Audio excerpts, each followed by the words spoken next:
A story about someone named Reality Winner has to start with the name.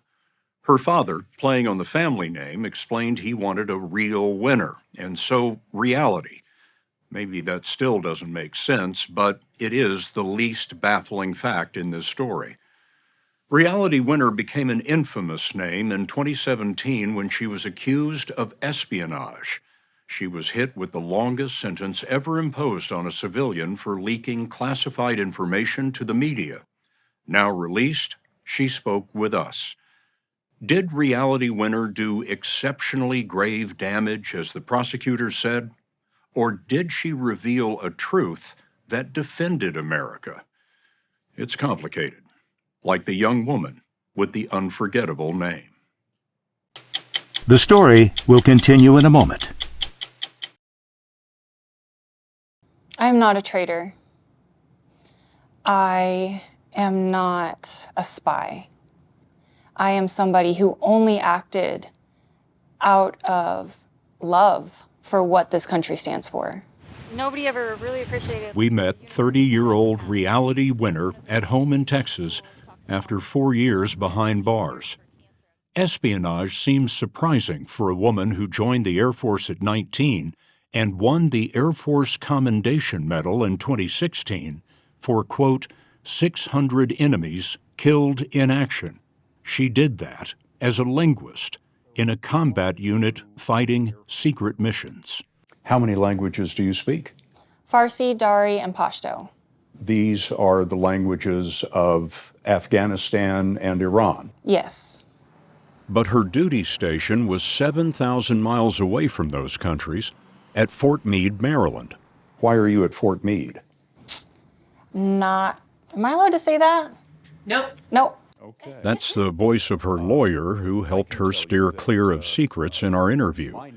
Winner wouldn't say it, but at Fort Meade, linguists eavesdropped on communications in Afghanistan to identify targets for armed drones. It is not something I am allowed to discuss. She didn't discuss her mission with her mother, Billy Winner Davis. Only one conversation that I had with her did she ever let on how heavy her work was. I'll never forget, because she said, you know, when you're watching somebody on your screen and that person goes poof, you've got to make sure that you've got everything right. I was starting to see in the news that our mission had a very high civilian casualty rating. She began to feel guilt while battling illness, depression, and the eating disorder bulimia. She left the Air Force for a top-secret civilian job at the National Security Agency at Fort Gordon in Augusta, Georgia. But here in 2017, she says what she was hearing in English worried her far more than intercepts in Farsi and Pashto. If you don't catch a hacker, okay, in the act, it's very hard to say who did the hacking. The president was raising doubt that Russia attacked the 2016 election. His interview with John Dickerson was typical of the time. I'll go along with Russia. Could have been China, could have been a lot of different groups. But it was Russia, and the NSA knew it. Reality Winner had seen proof in a top-secret report on an in-house news feed. I just kept thinking, my God, somebody needs to step forward and put this right. Somebody. The secret report said in 2016, the Russian military executed cyber espionage against 122 local government organizations, targeting officials involved in the management of voter registration systems. It was top secret in part because it revealed what the U.S. knew about Russian tactics. Winner told us she was exposing a White House cover-up. She printed the report, dropped it in this mailbox addressed anonymously to an online news source that specialized in government wrongdoing. The NSA report was published a month later. You knew it was stamped top secret. You knew what that meant. I knew that. I knew it was secret, but I also knew that I had pledged service to the American people. And at that point in time, it felt like they were being led astray. Winner was caught as soon as the top-secret report surfaced. The NSA could see on its network that she printed it. She drove home to a new reality. A plain black sedan came up behind my car, and two men in polo shirts came out and introduced themselves as FBI agents. A transcript shows the FBI agents told her the interrogation was voluntary and they didn't mention her right to an attorney. Winner lied about mailing the report, then confessed and was arrested. The government hit her with the most serious possible charge, espionage. Bail was denied after prosecutors told a judge that Winner wrote in her diary that she was mad enough to burn the White House. They suggested she might defect to the Taliban. To the public, they said this: Winner's willful, purposeful disclosure caused exceptionally grave damage to U.S. national security. But what prosecutors called grave damage was a bombshell of truth to the Federal Election Assistance Commission, which helped secure the vote. In hours, the commission issued an alert on the NSA document leak. It spelled out the top-secret email addresses utilized by the attackers and urged officials to check email logs. Blindsided by Winner's revelation, the commission called for full disclosure of election security intelligence. 2 former officials told us Reality Winner helped secure the 2018 midterm election. One of the things that you learned about the espionage charge is that in court you're not allowed to talk about what you leaked or why you leaked it. What would you have told the judge? That I thought this was the truth, but also did not betray our sources and methods, did not cause damage, did not put lives on the line. It only filled in a question mark that was tearing our country in half in May 2017. And that I meant no harm. But there was harm for her. As her case dragged on 16 months, she says depression was consuming her. Her mother moved from Texas to Augusta to be with her daughter. There would just be times when it almost wasn't worth it to see the end of this. And so You had thoughts of taking your own life. yes, I started to plan my suicide, and I would do practice runs. The only thing that was stopping me was my mom, because she was still in Augusta. My dad had gone back to Texas to go to work, and I just refused to let her hear that news by herself. So I would get on the phone and just try to talk around it, and hey, there's no need to stick around, visitation's not worth it, go back to Texas, just go. Her mother, Billy, heard that while sitting in on our interview with her daughter. Reality told us that she was planning to kill herself. I heard that. Yeah. Did you know she was in that much trouble?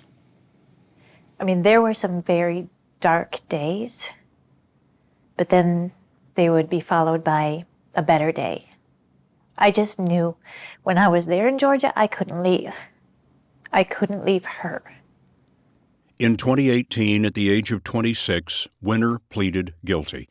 The judge said he would make an example of her. She served 4 years behind bars, plus 3 now, answering to a probation officer. She still can't talk about the case.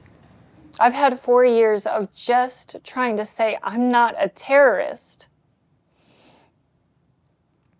I can't even begin to talk about my actual espionage indictment or have a sense of accomplishment in having survived prison, because I'm still stained by them accusing me of being the same groups that I enlisted in the Air Force to fight against. So I don't let myself feel anything regarding the actual act or the charge until I can let it be known that I'm not what they said I was.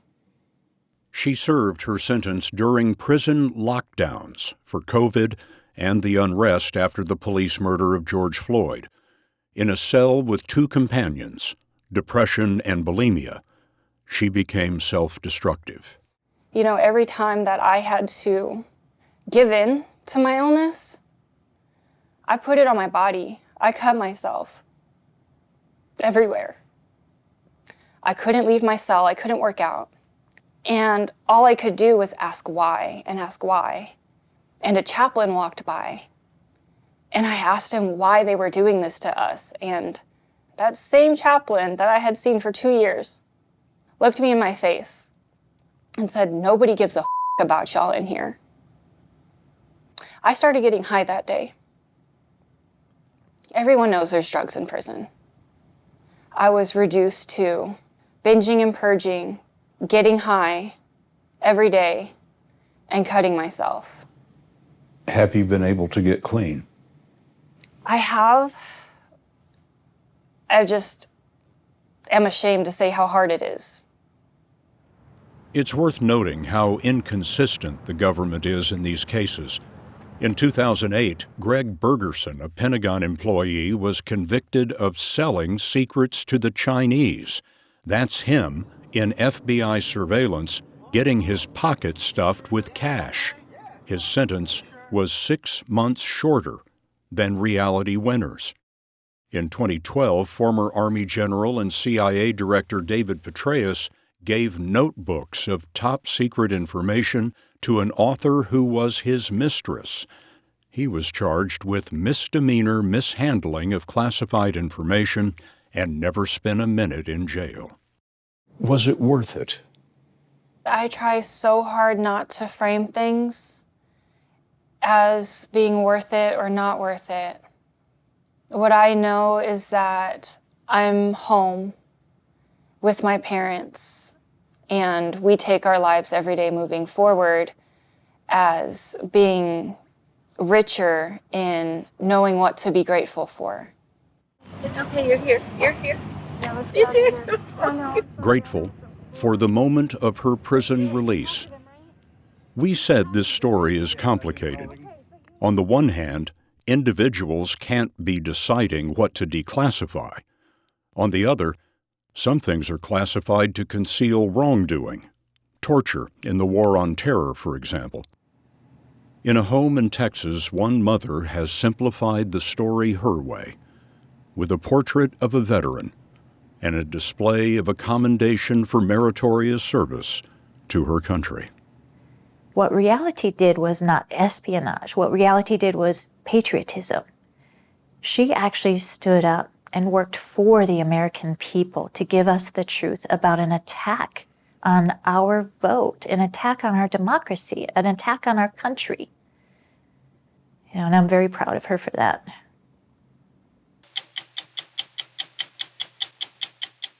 How recent leaks of government documents have stirred debate over the Espionage Act at 60minutesovertime.com.